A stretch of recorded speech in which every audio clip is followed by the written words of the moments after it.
Hello साथियों, मैं BL लूणा मेरे यूट्यूब चैनल स्टडी टाइम में आपका हार्दिक स्वागत करता हूं। हम निबंध पढ़ रहे हैं कविता क्या है आचार्य रामचंद्र शुक्ल का। इसके अंदर जो 2 पॉइंट थे, कविता के जो अलग अलग भाग किए गए थे, 13 भागों में इसको विभाजित किया गया है। तो उन 13 पॉइंटों में से हमने 10 पॉइंट है जो महत्वपूर्ण है, जिनमें से लाइनें हैं वो महत्वपूर्ण होती है हमारे एग्जाम की दृष्टि से। तो 2 पॉइंटों को हमने पिछली क्लास के अंदर अच्छे से कवर कर लिया था। जो महत्वपूर्ण उनमें से जो लाइनें बनती थी, जहां जहां से एग्जामिनर क्वेश्चन बनाने की संभावना करता है। आज इस क्लास के अंदर उससे आगे वाला मैटर है वो देखेंगे। 3 क्लास के अंदर हम इसको कंप्लीट कर लेंगे, ठीक है। तो अगर आप चैनल पर पहली बार विजिट कर रहे हो तो चैनल को सब्सक्राइब कर ले, बेल आइकन को ऑल पे प्रेस कर ले, ताकि जब भी मैं कोई नया वीडियो अपलोड करूं तो उसका नोटिफिकेशन आपको तुरंत मिल सके। क्योंकि यहाँ पर संपूर्ण हम फर्स्ट ग्रेड का कोर्स कर रहे हैं और हमारा हिंदी साहित्य का इतिहास, गद्य विधाएं, काव्य शास्त्र ये लगभग कंप्लीट हो गए। अब हमारे सामने कुछ ये रचनाएं और जो 12वीं लेवल में हमारा जो पत्र साहित्य दे रखा है ये टॉपिक इतने ही, और व्याकरण के थोड़े से टॉपिक है। बाकी लगभग पूरा कोर्स कंप्लीट हो गया है। अब देखिए हम शुरुआत करते हैं क्लास की। तो हमारा जो पॉइंट है काव्य और व्यवहार, ये जो मैंने पॉइंटों में इसको विभाजित किया तो आपसे क्वेश्चन पूछा जाएगा। जैसे मान लिया यहाँ पर ये जो लाइन दे रखी है, यहां से जैसे मान लिया ये लाइन लेंगे, मनुष्य को कर्म व प्रवृत्त करने वाली मूलवर्ती भावात्मिका है। ये लाइन कविता के किस भाग से ली गई है? ये जो लाइन है वो कविता के किस भाग से ली गई है? तो आपसे ये नाम देंगे, काव्य और व्यवहार, भावना या कल्पना, इस प्रकार के श्रृंगारिकता, अलंकार, इस प्रकार के नाम है इसके अंदर।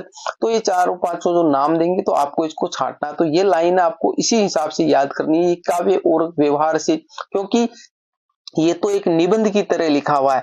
तो इसमें से आपको जो क्वेश्चन किस प्रकार से पूछेगा एग्जामिनर, वो चीज आपको अच्छे से दिमाग में सेट होनी चाहिए। तो इस प्रकार के क्वेश्चन आपसे पूछेगा। तो देखिए, भावों या मनोविकारों के विवेचन में हम कह चुके हैं कि मनुष्य को कर्म में प्रवृत्त करने वाली मूलवर्ती भावात्मिका है।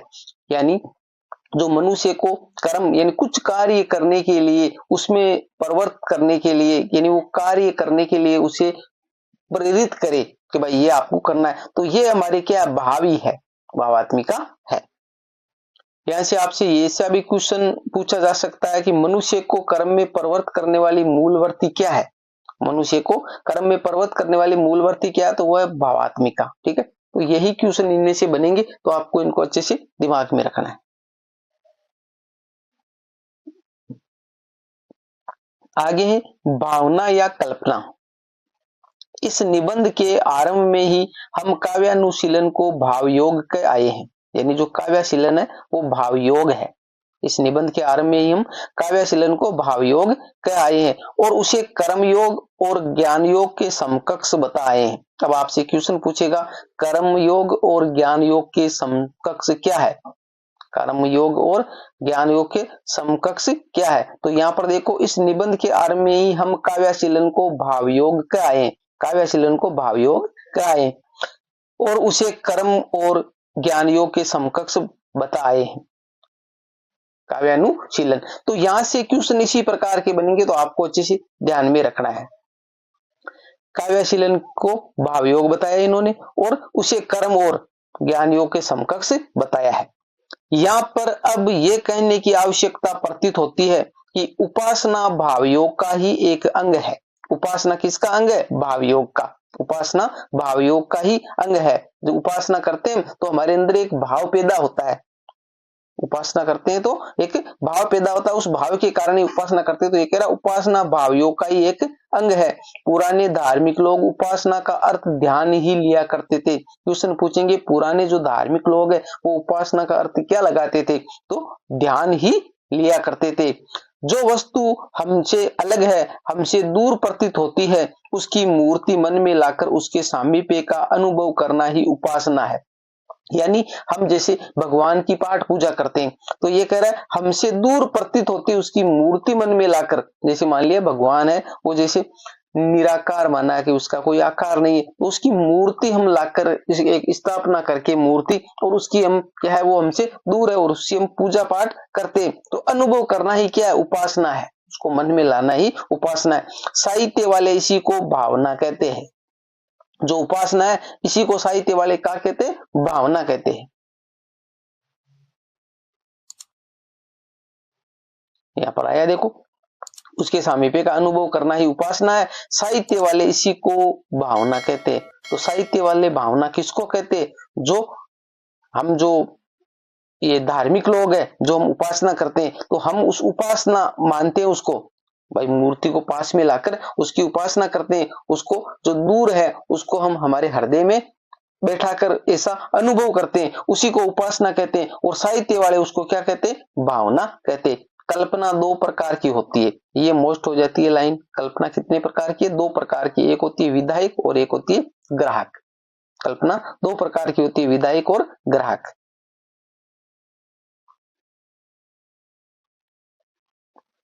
कवि में विधायक कल्पना अपेक्षित होती है और श्रोता या पाठक में अधिकतर ग्राहक। तो कवि के अंदर विधायक होती है और जो श्रोता या पाठक होता है उसके अंदर ग्राहक यानी ग्रहण करने वाले, जो ग्रहण करते, और इसके अंदर विधायक। तो यहां से क्वेश्चन आपसे दो तीन क्वेश्चन बन गए कि भाई कल्पना वो कितने प्रकार की होती है, दो प्रकार की होती है। आपसे प्रकार पूछेंगे कल्पना के कौन कौन से प्रकार है, विधायक है और ग्राहक है। कवि में कौन सी कल्पना होती है, विधायक होती है। श्रोता या पाठक में कौन सी होती है, ग्राहक होती है। ठीक है, तो ऐसे क्वेश्चन है, इनको आप अच्छे से ध्यान में रखना। अब बात आती है 5 नंबर पॉइंट की, जो है मनोरंजन।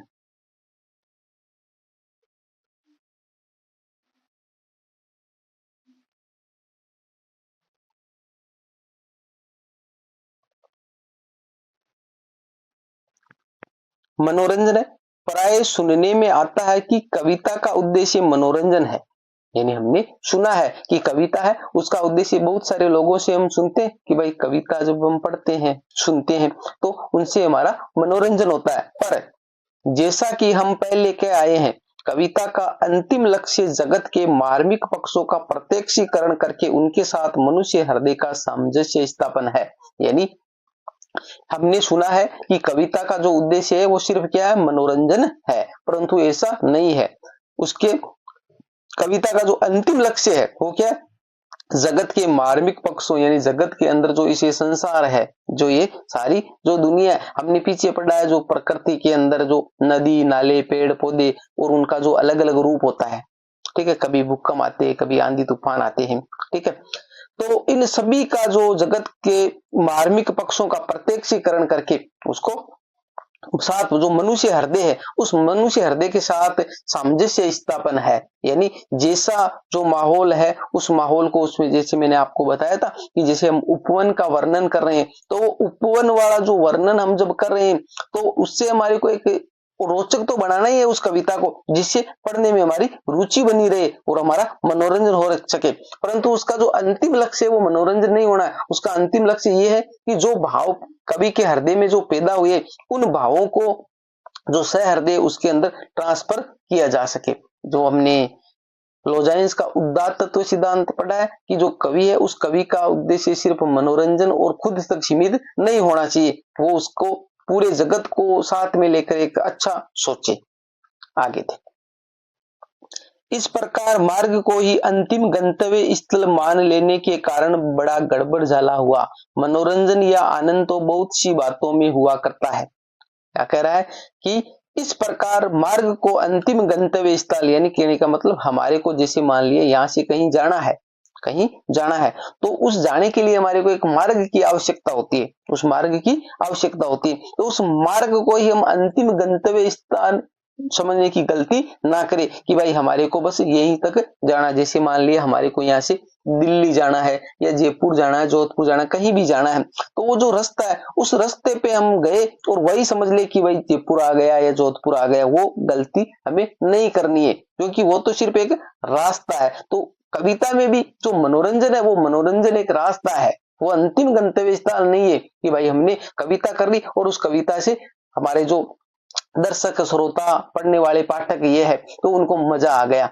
उसका मनोरंजन हो गया। ये हमारा मुख्य उद्देश्य नहीं है। कवि का जो मेन उद्देश्य है वो है कि जो भाव जो हमारे मन में पैदा हुए वो के वही भाव है, उस कविता को पढ़ने वाले या सुनने वाले श्रोता के अंदर भी वो भाव पैदा होने चाहिए। मान लेने गड़बड़ झाला हुआ। मनोरंजन या आनंद तो बहुत सी बातों में हुआ करता है, यानी कवि का मानना है, जो आचार्य रामचंद्र शुक्ल ने कहा है कि जो मनोरंजन है वो मनोरंजन तो बहुत सारी चीजों में होता है।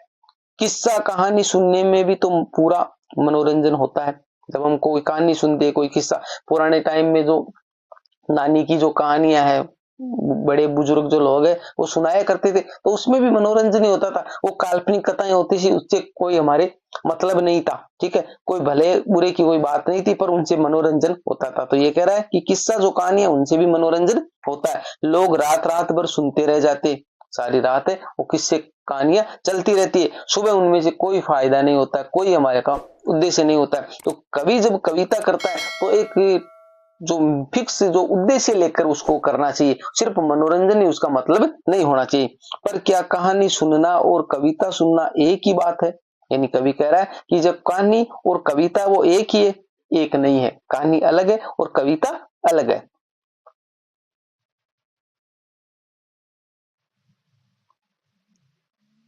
कविता सुनने वाला किसी भाव में मगन रहता है और कभी कभी बार बार एक ही पद्य सुनना चाहता है, पर कहानी सुनने वाला आगे की घटना के लिए आकुल रहता है। कवि ने यहाँ पर उदाहरण दिया है कि दोनों अलग है। अलग क्यों है? कि कविता सुनने वाला किसी भाव में मगन रहता है, जब हम कविता को सुनते हैं तो हमारे अंदर वो भाव पैदा होते हैं, और कभी कभी बार बार एक ही पद्य सुनना चाहता है। जो एक लाइन होती है तो ऐसा मन करता है कि इस लाइन को बार बार सुने। उसका जो भाव है वो इस प्रकार का होता है कि उसको बार बार सुनने का मन करता है। पर आगे कहा कहानी में क्या होता है? कहानी सुनने वाला आगे की घटना के लिए आकुल रहता है, यानी उसको ऐसा होता है जैसे कहानी, हम एक फिल्म है, फिल्म क्या है? एक कहानी है भाई, कहानी पे लिखी गई है। तो कहानी जब हम फिल्म देखने के लिए जाते, जो इंटरवल होता है ना, जो आधी फिल्म खत्म हो जाती है, तो आगे हमारे मन में ये होता है कि कब ये इंटरवल खत्म हो और हम आगे की जो घटना है वो देखें। हमारे अंदर ऐसी एक लालसा बनी हुई रहती है। तो कहानी में ऐसा होता है, और कविता के अंदर क्या होता है कि वो भावमग्न हो जाता है। मन को अनुरंजित करना, उसे सुख या आनंद पहुंचाना ही यदि कविता का अंतिम लक्ष्य माना जाए तो कविता में भी केवल विलास की ही एक सामग्री हुई। यानी कवि कह रहा है कि जो मन को अनुरंजित करना, प्रेमपूर्ण करना और उसे सुख या आनंद पहुंचाना, यही अगर उसका अंतिम लक्ष्य है कविता का, तो वो कविता क्या है? केवल विलास की एक सामग्री है। विलास की एक सामग्री है, सिर्फ हमारे को मनोरंजन करना है। कई बार हम जैसे घूमने के लिए जाते हैं तो हमारा एक मेन उद्देश्य नहीं होता है कि ऐसे हम घूम फिर के आ जाएं, या फिर किसी हम एक उद्देश्य लेकर भ्रमण के लिए जाए। हमारा टारगेट होता है कि जैसे वो काम हमारे को करके आना है, तो एक उसमें मजा अलग होता है, उससे हमारे को एक सीख मिलती है। और ऐसे ही घूमने के लिए जाते फालतू, तो हमारे को पता ही नहीं था कहाँ तो घूमना है कहाँ नहीं घूमना, ऐसे ही घूम के आ जाते हैं। तो यही कवि का कहना है कि कविता जब करते तो उस कविता के अंदर एक उद्देश्य छुपा हुआ रहना चाहिए, सिर्फ उसको एक विलास की वस्तु नहीं बनाना है।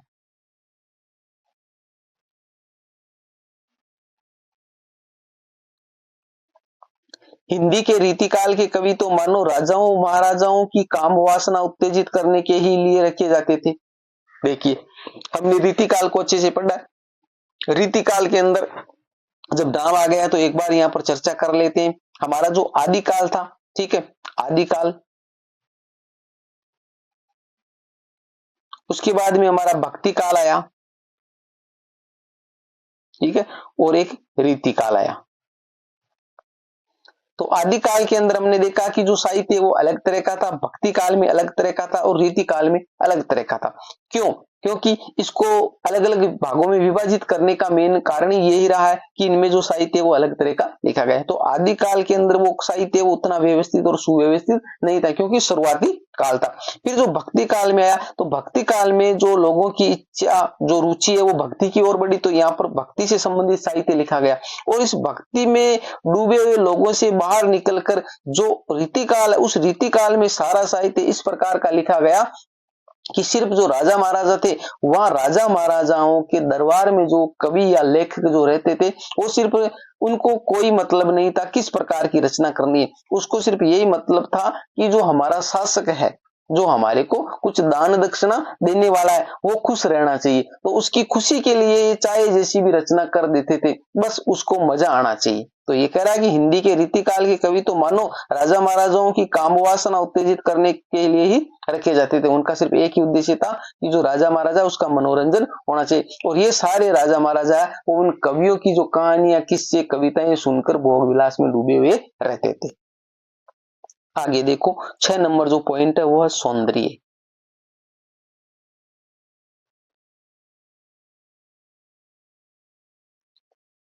सौंदर्य बाहर की कोई वस्तु नहीं है, मन के भीतर की वस्तु है। ठीक है, यहां से क्वेश्चन बनेगा, सौंदर्य कहाँ की वस्तु है? मन के बाहर की वस्तु, मन के भीतर की वस्तु। ठीक है, दोनों की इस प्रकार के ऑप्शन देकर आपसे पूछ सकता है। तो सौंदर्य बाहर की कोई वस्तु नहीं है, सौंदर्य हमारे अंदर। जैसे मान लिया हम किसी का चेहरा देखते हैं, किसी का चेहरा देखते हैं, वो हमारे को सुंदर लगता है, पर उसके अंदर कुछ भी अच्छे गुण नहीं है, तो उस सुंदरता का क्या महत्व? तो हम कहते हैं किसी का मन है वो सुंदर होना चाहिए। तो ये कह रहा है कि सौंदर्य बाहर की कोई वस्तु नहीं है, जो बाहर से दिखाई देती है वो सौंदर्य नहीं है। सौंदर्य मन के भीतर की वस्तु है, यानी मन है वो सुंदर होना चाहिए। जैसे वीर कर्म पृथक से पृथक वीरत्व कोई पदार्थ नहीं है, जैसे ही सुंदर वस्तु से पृथक सौंदर्य कोई पदार्थ नहीं है। ऐसे यहाँ पर उदाहरण दिया है इस लाइन के संदर्भ में कि जैसे वीर कर्म कोई करते तो पृथक कोई वीरत्व कोई पदार्थ नहीं है, वैसे ही सुंदर वस्तु से सौंदर्य कोई अलग नहीं है। कविता केवल वस्तुओं के ही रंग रूप में सौंदर्य की छटा नहीं है दिखाती, प्रत्युत कर्म और मनोवर्ती के भी अत्यंत मार्मिक दृश्य सामने रखती है। यानी कविता है वो केवल जो वस्तु है उस वस्तुओं का रंग रूप ही हमारे को दिखाई नहीं दिलाती है, वो उसके जो अंदर का जो भाव है वो भी हमारे अंदर पैदा करती है। जिस प्रकार मैंने आपको उदाहरण देखे उपवन वाला जो उदाहरण दिया, हल्दी घाटी का उदाहरण दिया, तो वहां पर हल्दी घाटी हमने क्या देखा कि लड़ाइयां हो रही, मर रहे, कट रहे, वो तो एक सामने हमारे को दिखाई दे रहा। तो यही कह रहा है कि कविता केवल वस्तुओं के रंग रूप या सौंदर्य की छटा नहीं है जो हमारे को सामने दिखाई दे रहा, वो तो सही है, पर उसके अंदर जो भाव छिपा हुआ है कि दिखाती है, प्रत्युत कर्म और मनोवर्ती के भी अत्यंत मार्मिक दृश्य सामने दिखाती है। यानी मार्मिक दृश्य का मतलब यह है कि जैसे दो आदमी लड़ रहे हैं, दो आदमी को लड़ता हुआ दिखाया जा रहा है, कविता में इस प्रकार का प्रस्तुत किया जा रहा है, और एक आदमी की चोट लग जाती है और उससे खून बह रहा है, उससे खून बह रहा है। तो वो जो खून बह रहा है तो उस एक आदमी के प्रति, जैसे मान लिया एक निर्बल है और एक बलवान है, अब वो निर्बल आदमी पे बलवान आदमी जब अत्याचार कर रहा है और जैसे मान लिया उसके साथ मारपीट कर रहा है और मारपीट करने से उसके खून आ रहा है, तो अब वो दया वाला जो भाव है वो हमारे मन के अंदर पैदा ना हो, तो वो कविता का कोई मेन उद्देश्य नहीं है। यानी उसके अंदर जो भाव जो दिखाया गया तो वो भाव हमारे अंदर भी, जैसे कवि है उसका कि उसका खून बह रहा है, वो एक लाचार है, वो जो जैसे भी वर्णन कर रहा है तो वो वैसा का वैसा भाव कवि है वो हमारे अंदर भी ट्रांसफर करे। जब तक वो ये ट्रांसफर करने की कला नहीं सीख जाता तब तक वो अच्छा कवि नहीं कहलाता है। सिर्फ वो वर्णन करना ही महत्वपूर्ण नहीं है। काव्य के दो पक्ष है, सुंदर और कुरूप। सुंदर भी बोल सकते हैं इसको। ठीक है, तो काव्य के दो पक्ष हो गए, एक सुंदर हो गया, एक कुरूप हो गया, या सुंदर या असुंदर हो गया।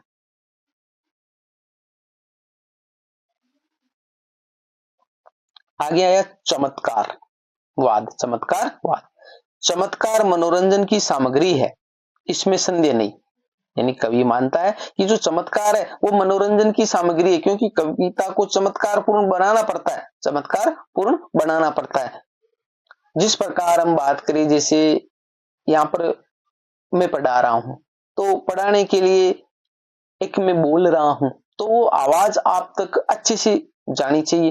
दूसरी बात, जो अक्षर यहाँ पर लिखे हुए वो अक्षर आपको अच्छे से दिखने चाहिए, अच्छे से दिखने चाहिए। तो ये क्या है? ये एक चमत्कार है भाई, ये चमत्कार है, तभी तो आप इसके अंदर बने रहोगे, आप इसको देखोगे भाई, आपको कुछ समझ में आएगा। तो ये कह रहा है कि चमत्कार मनोरंजन की सामग्री है, क्योंकि आपकी रुचि भी बनी होनी चाहिए, इसमें संदेह नहीं। इससे जो लोग मनोरंजन को ही काव्य का लक्ष्य समझते हैं, वे यदि कविता में चमत्कार ही ढूंढा करे तो कोई आश्चर्य की बात नहीं। यानी अलग अलग तरह के लोग हैं, इसके हमारे जो संसार है इसके अंदर अलग अलग तरह के लोग हैं। तो ये कह रहा है कि चमत्कार मनोरंजन की सामग्री है, कि कविता है वो चमत्कार पूर्ण होनी चाहिए। इसमें कोई संदेह नहीं। इसमें जो लोग, ऐसा जो कुछ लोग हैं, वो सिर्फ कविता के अंदर मनोरंजन ही ढूंढते, मनोरंजन को काव्य का लक्ष्य बना लेते हैं कि भाई हमारे को सिर्फ काव्य पढ़कर मनोरंजन ही करना है। तो यदि कविता में चमत्कार ही ढूंढा करे तो कोई आश्चर्य की बात नहीं है। ऐसे जो लोग हैं वो अगर उसके अंदर चमत्कार ढूंढते कि भाई चमत्कारपूर्ण जो रचना है उससे सिर्फ मनोरंजन हो रहा है और वो कविता अच्छी है, तो उनकी कोई गलती नहीं है। पर जो लोग, आगे देखिए, इससे ऊंचा और गंभीर लक्ष्य रखते हैं, समझते हैं, वे चमत्कार मात्र को काव्य नहीं मान सकते। यानी इससे ऊंचा लक्ष्य रखने वाले हैं कि हमारे को कविता पढ़ने से मनोरंजन तो हमारा हुआ, पर उससे हमारे को सीखने को क्या मिला, ऐसा अगर वो लोग सोचते तो वो चमत्कार मात्र से काव्य नहीं मान सकते। वो उसको चमत्कार से इसको काव्य नहीं कह सकते कि ये कविता है, वो नहीं मान सकते। चमत्कार से हमारा अभिप्राय या प्रस्तुत वस्तु के अद्भुत या विलक्षण से नहीं, जो अद्भुत रस के आलंबन में होता है। चमत्कार से हमारा तात्पर्य उक्ति के चमत्कार से, यानी ये कह रहा है कि चमत्कार से मतलब हमारा ऐसा नहीं है कि वो चमक दमक करके हमारे को जो दिखाई दे, वो चमत्कार नहीं है। ये कह रहा है कि जो हमारा तात्पर्य उक्ति के चमत्कार से, यानी जो बोल रहे, जो वहां पर जो कविता के अंदर जो शब्द काम में लिए, वो कितने चमत्कार पूर्ण है। जो उक्ति हृदय में कोई भाव जागृत कर दे या उसे प्रस्तुत वस्तु या तथ्य की मार्मिक भावना में लीन कर दे, वह तो काव्य है। ठीक है, जो मैंने आपको ऊपर बताया वो चीजें यहाँ पर आ गई है कि जो उक्ति हृदय में कोई भाव जागृत कर दे, जिस प्रकार यहाँ पर मैंने आपको वो लड़ाई वाला उदाहरण दिया था कि दो आदमी लड़ रहे हैं, ठीक है, और ये लड़ते हुए कवि का जो एक बलवान है और एक निर्बल है, दोनों का वर्णन कर रहा है। तो ये तो क्या वर्णन है, हम उसको पढ़ रहे हैं, ये तो वर्णन है। अब ये कह रहा है कि जो उक्ति हृदय में कोई भाव जागृत कर दे, उसको पढ़े और पढ़कर हमारे अंदर वो भी भाव पैदा हो जाए, उससे प्रस्तुत वस्तु या तथ्य की मार्मिक भावना, यानी उसके प्रति हमारी एक दया भावना जाग उठे हृदय से, वही अच्छा काव्य लीन कर दे, वह तो काव्य है। जो उक्ति केवल कथन के ढंग के अनूठेपन, रचना वैचित्र्य, चमत्कार, कवि के श्रम या निपुणता के विचार में ही प्रवृत्त करे, वह सुक्ति है। यानी ये कह रहा है कि वो जो कविता हमने पढ़ी और उस कविता को पढ़कर हमारे अंदर वैसे के वैसे ही भाव जागृत हो गए, वैसे के वैसे, यानी कवि के अंदर, कवि क्या करता है भाई, कवि के अंदर जो भाव पैदा होता है, कवि कुछ दृश्य को देखता है और उस दृश्य को देख कर ही तो एक कविता की वो रचना करता है। कुछ तो उसके अंदर भाव पैदा होते हैं, कुछ वो उसको दृश्य को देखता है। अब ये कह रहा है कि जो कवि के अंदर जो भाव पैदा हुए, वो भाव अगर कवि हमारे हृदय में पैदा कर दे तो ही वो काव्य है, वरना सिर्फ हमने पढ़ा, मनोरंजन हुआ, तो वो एक सुक्ति की तरह है। यानी वो क्या है, एक सुक्ति है। आगे देखो,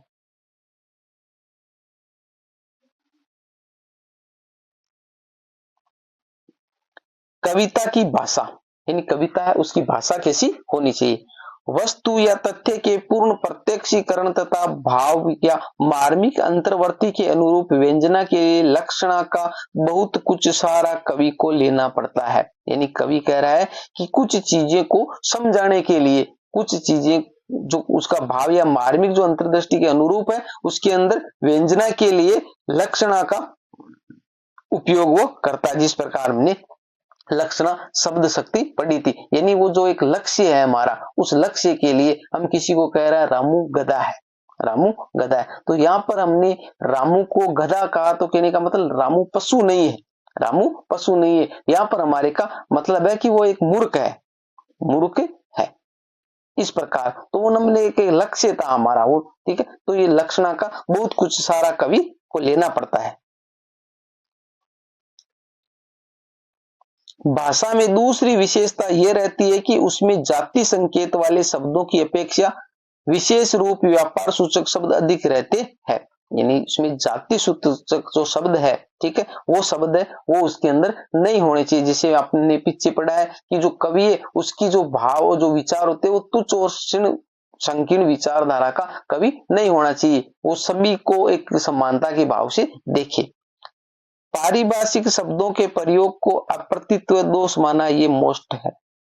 कवि ने अप्रतित्व दोष किसे माना है, जो पारिभाषिक शब्द है उसका प्रयोग है वो अप्रतित्व दोष माना गया। पारिभाषिक शब्दों का मतलब हो गया हमारे जैसे हिंदी के अंदर टॉपिक दे रखा है एक पारिभाषिक शब्दावली, जो इंग्लिश के शब्द आते हैं और उनकी हमारे को हिंदी बनानी होती है, हिंदी में उसका क्या अर्थ होता है वो लिखना होता है। दूसरी बात ये हो गई, जैसे चिकित्सा शास्त्र का कोई शब्द है, दर्शन शास्त्र का कोई शब्द है, या जैसे मान लिया कोई आयुर्वेद से संबंधित कोई शब्द है हमारी, या बात करें हम ज्योतिष शास्त्र से कोई शब्द है, तो ऐसे जो शब्द है जिसका हमारे हिंदी में अगर काम में लेते हैं, तो ऐसे ये कह रहा है कि पारिभाषिक शब्दों के प्रयोग को अप्रतित्व दोष माना जाता है। अप्रतित्व का मतलब अ और प्रतीत, जो हमारे को दिखाई न दे, तो ऐसा दोष है, क्योंकि दोष हमारे सब सिलेबस में है नहीं, गुण तो हमने पढ़े हैं, गुण को हमने पढ़े हैं, काव्य जो गुण है वो टॉपिक हमारे दे रखा था, पर काव्य दोष है वो हमारे टॉपिक में नहीं, सेकंड ग्रेड के अंदर जोड़ा गया है। तो ये कह रहा है कि जो अप्रतित्व दोष है हमारे को दिखाई नहीं देता, परंतु वो दोष है, तो पारिभाषिक शब्दों का प्रयोग हमें कविता के अंदर कम करना चाहिए, शब्दों के प्रयोग को अप्रतित्व दोष माना गया है। तीसरी विशेषता आपसे पूछा जाएगा कविता की जो भाषा में जो दूसरी विशेषता क्या है, भाषा में दूसरी विशेषता, तो वो यही है पारिभाषिक शब्दों वाले। तीसरी विशेषता कवि की भाषा में वर्ण विन्यास की है, नाद सौंदर्य से कविता की, यानी जो तीसरी विशेषता बताइए कवि ने वो बताइए वर्ण विन्यास की। तो देखिए आपसे पूछा जाएगा भाषा में दूसरी विशेषता क्या है, दूसरी विशेषता है कि जो पारिभाषिक शब्द है उसका प्रयोग करना अप्रतित्व दोष माना जाता है। तीसरी विशेषता है वो है वर्ण विन्यास की। नाद सौंदर्य से कविता की आयु बढ़ती है, ये भी लाइन मोस्ट, कविता की आयु किससे बढ़ती है, तो नाद सौंदर्य से कविता की आयु बढ़ती है।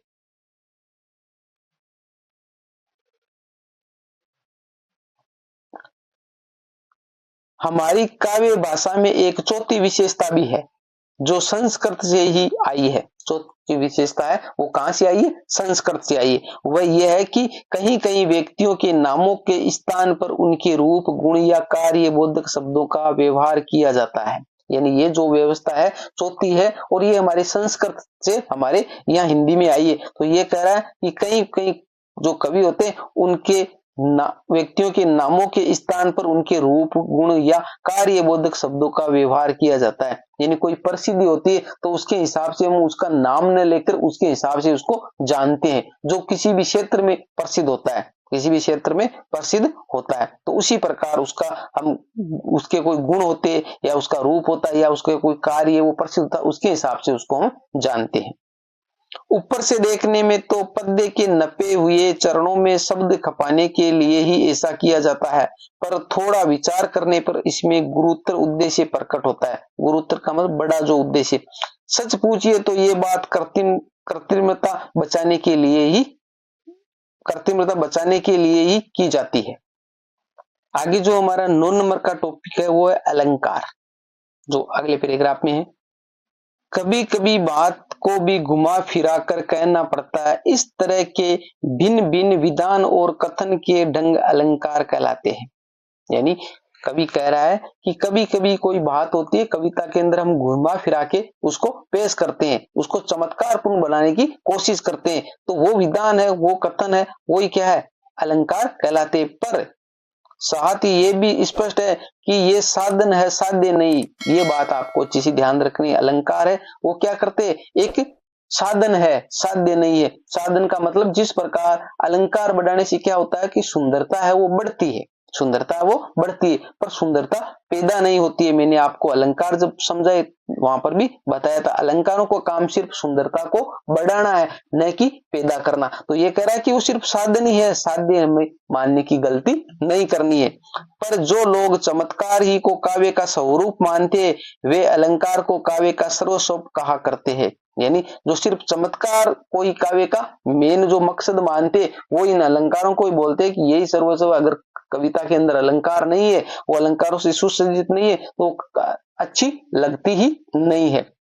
यानी उनको सिर्फ चमत्कार ही पसंद है, उसका जो उद्देश्य क्या निकल रहा है उस कविता से उससे कोई मतलब नहीं है। भरत मुनि ने रस की प्रधानता की ओर ही संकेत किया था, पर भामह उद्भट भरत मुनि ने रस की प्रधानता की है। यानी भरत मुनि, हमने रस संप्रदाय के बारे में पढ़ा, रस संप्रदाय के जो प्रवर्तक है वो हमारे भरत मुनि है। तो भरत मुनि ने रस की प्रधानता की ओर संकेत किया था, पर भामह उद्भट आदि कुछ प्राचीन आचार्यों ने वैचित्र्य का पल्ला पकड़ अलंकारों को प्रधानता दी है। यानी इन्होंने रस को प्रधान माना है। रस को प्रधान माना क्या बोलो, उस कविता से हमारे को एक रस आनंद जो मिलता है, रस उसके अंदर होना चाहिए। परंतु जो भामह और उद्भट है वो बोल रहे हैं कि उसके अंदर सिर्फ अलंकार ही काफी है, अलंकारों का समर्थन किया है। अलग अलग संप्रदायों के बारे में हमने देखा है। अगर वो क्लासें आपने नहीं देखी है तो पीछे वो मेरे चैनल पर अपलोड है, क्योंकि जो फर्स्ट ग्रेड के नाम से मैंने एक पूरी प्लेलिस्ट बना रखी है, उस प्लेलिस्ट में सारी वीडियो है, आप जाकर उसको देख सकते हो।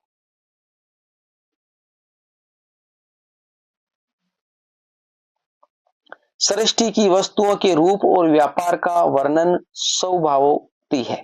ठीक है, ये भी मोस्ट है और क्वेश्चन बनता है। सृष्टि की वस्तुओं के रूप और व्यापार का वर्णन क्या है, तो वह स्वभावोक्ति। अब है कविता की आवश्यकता, जो का अंतिम जो पॉइंट है। वैसे कविता के जो है ना, आपसे पूछे कविता के जो कितने भाग किए गए, तो वो तो 13 किए गए, ठीक है, पर जो महत्वपूर्ण जो पॉइंट बनते थे वो मैंने यहाँ से लेने की कोशिश की है। तो यहाँ से 10 पॉइंट है वही मैंने रखे हैं। इसी से जो कविता की आवश्यकता, इसी से अतः प्रकृति में मनुष्यता को समय समय पर जगाते रहने के लिए कविता मनुष्य जाति के साथ लगी चली आ रही है और चली चलेगी। जानवरों को इसकी जरूरत नहीं है। यानी ये कह रहा है कि कविता की हमें आवश्यकता क्यों, तो ये कह रहा है कि प्रकृति में जो मनुष्यता को समय समय पर जगाते रहने की जो लिए, क्योंकि कविता हम जब पढ़ते हैं, जिस प्रकार मान लिया इस समाज के अंदर कोई अत्याचार हो रही है, इस समाज के अंदर जो जैसे मान लिया नेता है वो कोई मनमानी कर रहा है, कुछ भी जो घटनाएं घटित हो रही है, उन घटनाओं को कवि है कविता के माध्यम से हमारे तक पहुंचाता है, हमारे तक पहुंचाता है। तो ये यही बात है कि प्रकृति में मनुष्यता को समय समय पर जगाते रहने के लिए कविता मनुष्य जाति के लिए साथ चली आती रही। यानी जिस जहां तक ये मनुष्य रहेंगे तब तक ये कविता उनके साथ में चलती रहेगी और चली चलेगी, पीछे से भी चली आ रही है और आगे भी ऐसे ही चलती रहेगी, क्योंकि जो मनुष्यता को जगाने के लिए जो विचार है वो जनता तक पहुंचाने के लिए। जानवरों को इसकी जरूरत नहीं है, जानवर है उनको कविता की जरूरत नहीं पड़ेगी। तो ये जो 10 पॉइंट थे कविता क्या है, मैंने अच्छे से इसको आपको जितने पॉइंट बनते हैं एग्जाम की दृष्टि से पूरे पॉइंट कवर करने की कोशिश की। फिर भी कोई एक आध छूट जाता है, बाकी मैं उम्मीद करता हूं कि जितने मैंने पॉइंट यहाँ पर कवर किए आपके एग्जाम में अगर कोई क्वेश्चन आएगा तो इनमें से आपको देखने को मिल जाएगा। अब इसके बाद में जो अगली क्लास है उसके अंदर हम जो कविता क्या है उससे संबंधित महत्वपूर्ण जो क्वेश्चन आंसर हमने लिए है, लिखा है कविता क्या है इससे संबंधित महत्वपूर्ण प्रश्न, तो उन क्वेश्चनों को भी देख लेंगे जो अगली क्लास के अंदर देखेंगे। उम्मीद करता हूँ ये क्लास आपको अच्छी लगी होगी। 2 क्लास के अंदर हमने इसको अच्छे से समझ लिया, आगे वाले में क्वेश्चन कर लेंगे। 3 क्लासों में हमारी ये कविता क्या है वो कंप्लीट हो जाएगी। मिलते हैं अगली वीडियो में, तब तक के लिए जय भीम जय भारत। चैनल को सब्सक्राइब नहीं किया तो सब्सक्राइब जरूर कर ले।